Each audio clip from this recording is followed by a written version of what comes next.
Hey, I'm John Cannell, and today on Preppy Kitchen, I'm showing you how to make sourdough starter with all my tips and tricks. So let's get started. First off, grab a clean glass container. It should be at least a pint or larger. I'm gonna use a scale today. It really is your best friend in the kitchen, but I'll give you the conventional measurements as well. First off, we're gonna grab some whole wheat flour and add half a cup or 60 grams. I think almost everyone loves sourdough, but in order to make that, you have to have sourdough starter. So this can be a little bit intimidating to make at first, but it's quite easy to both make and take care of. And I have some tips if you like to take long vacations or you just don't think you're responsible enough to deal with an active sourdough starter in your fridge. But that's coming up later. We're starting off with whole wheat flour as opposed to all-purpose because the wild yeast that we need to form our starter lives on the bran. If we're using a stripped or bleached flour, it just won't have that wild yeast and you'll be quite frustrated. To the flour, I'm adding 60 grams or a quarter cup of water, not from your tap. Don't do that because most of it's gonna be chlorinated in some way, and while that's fine for us, it's gonna kill any little bit of yeast in there. So just buy some filtered water.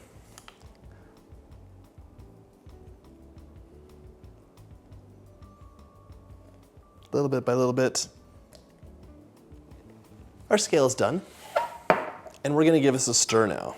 I want this to be completely combined. Once combined, you'll have the consistency of a thick batter or paste.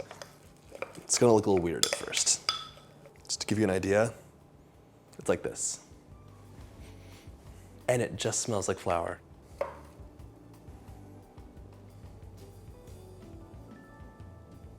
By the way, if you like my recipes, hit that subscribe button. There's 2 new videos every single week. I wanna loosely cover this, not hermetically seal it, so slightly propped open. And this needs to hang out in a warm, cozy place for 24 hours. It should be 75 to 80 degrees, so you could have your oven with the light turned on. Could be in a warming drawer that's at the lowest setting, or it could be on your windowsill. This video is gonna take a couple days to make, so we'll be back tomorrow with the magic of editing. Day 2 of sourdough starter. Open your jar up and take a look. I don't see a lot of bubbles happening here. I see a little bit of grayish water, and that's not enough activity. I want my starter to have done more before I go on to the next step, which is removing half of the starter and adding some more flour and more water in. So I'm gonna give my starter another 12 to 24 hours so I can see some signs of bubbling and activity. And that's okay. Do not worry about this being like day 1, day 2, day 3. Sometimes it just takes more time and it'll all work out. This also depends on the temperature of your room. If it's too cold, it's gonna take longer. You're not gonna see the activity. So it might be a nice idea to warm up the room or really find a nice cozy spot for your starter. Another day has passed, and now we have a beautiful bubbly starter happening. So the yeast have been multiplying, they've been getting to work and fermenting, and it's time for the next step.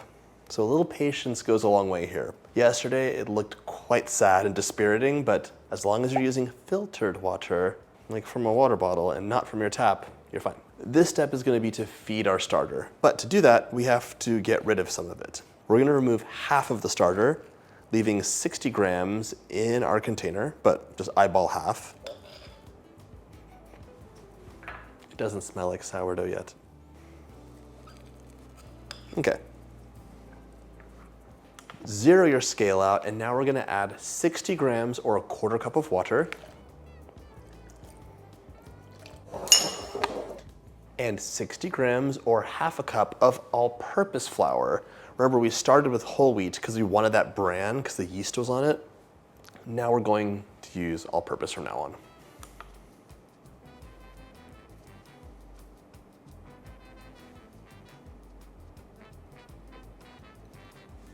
59, 60.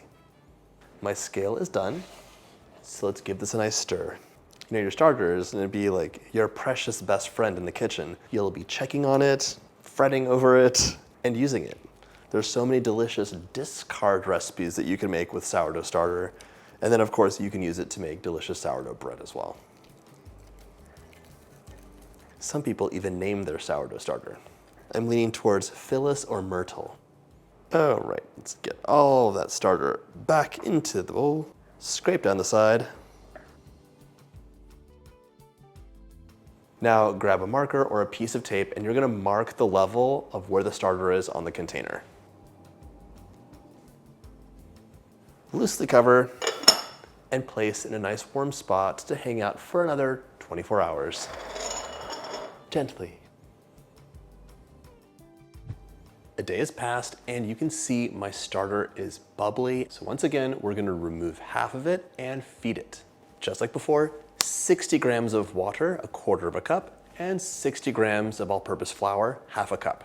Give it a stir, loosely cover, set it aside, and wait for it to double in size, and that could be anywhere between 6 and 24 hours. Once it doubles in size, which you can tell by that black mark that you left, you're gonna discard half of it, feed it again.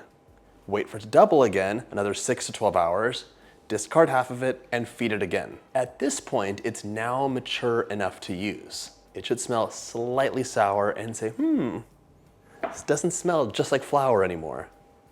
You'll also notice that once fed, it begins to bubble faster than it did before. So everything's accelerating because you have more yeast and they're more mature. Once your starter is mature and ready to use, you'll feed it and you'll notice it's risen, but then it begins to fall. As it falls, that's your signal that your yeast are hungry. You want your yeast hungry when you use them for a recipe. So once you see that begin to fall, your starter is now ready to use for any sourdough recipe that you please, from sourdough pancakes to sourdough bread, focaccia, or pizza dough. Once it's mature, you can also use the discard to make recipes. So you'll find many sourdough discard recipes online because this is now your baby and it's a shame to throw any away. It's precious to you. You're taking care of it, you're feeding it regularly, and it's hanging out in your fridge, and you're checking on it more than you think you would. If you have a friend that wants to make sourdough, but maybe they're a bit apprehensive about making the starter, you can take your discard, smooth it out onto a piece of parchment paper, allow it to dry completely, and then crumble it up, pop it into a bag, and send it over to them. Then they can just rehydrate with water, feed it, and they have their own sourdough starter. If you have a friend who has their own starter and you want to skip this, ask them to do that for you. You've made your starter. You cannot let it die. Now you have to take care of it. And the older it is, the more character it has, the more flavor, and it'll just be delicious. When your starter goes dormant in the fridge because it hasn't been fed for a while, you'll notice liquid on the top.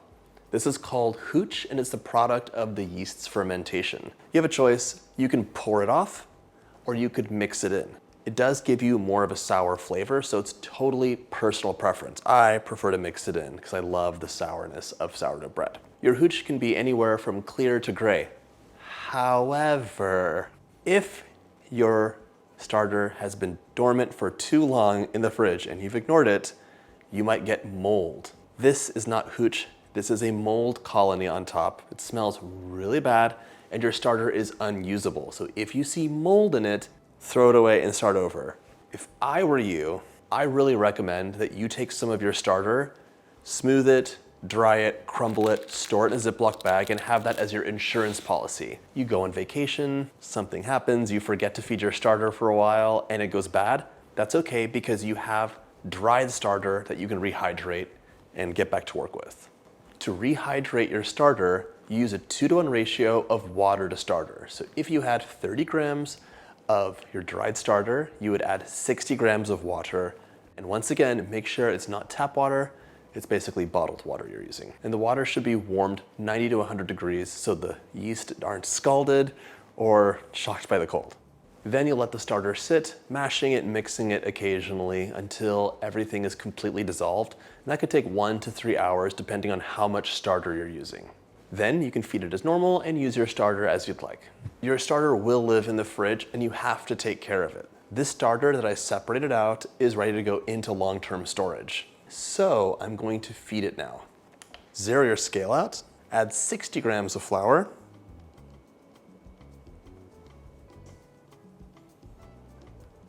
and 60 grams of water. That's half a cup of flour and a quarter cup of water.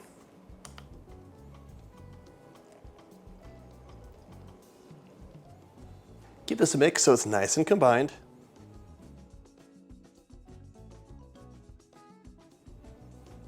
Cover it up, and you're gonna let this hang out in a nice cozy spot until it just starts to rise, about 2 hours. Once it just starts to rise, cover tightly and pop it into the fridge. To maintain a healthy starter, you'll remove it from the fridge once a week, discard half of it, and feed it again with 60 grams of water and 60 grams of flour. Cover tightly and pop it back into the fridge. If you're a little bit longer in your feedings, it's okay.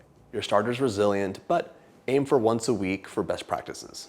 If you're a power baker and you're gonna use your starter regularly to make loaf after pizza crust after focaccia, your starter should be out on the counter at room temperature. But in this case, it's gonna be quite active, so you'll wanna feed it every 12 to 24 hours, and you should mind the temperature of your kitchen.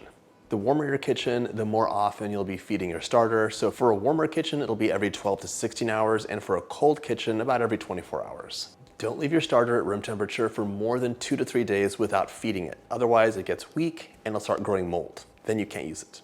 If you want to use your starter to make a delicious bowl of sourdough bread, click up here for my sourdough bread recipe, and it starts off with us using this delicious starter we've just made. I hope you have fun with your starter and make tons of delicious things with it. And if you like my videos, hit that subscribe button and check out my sourdough playlist.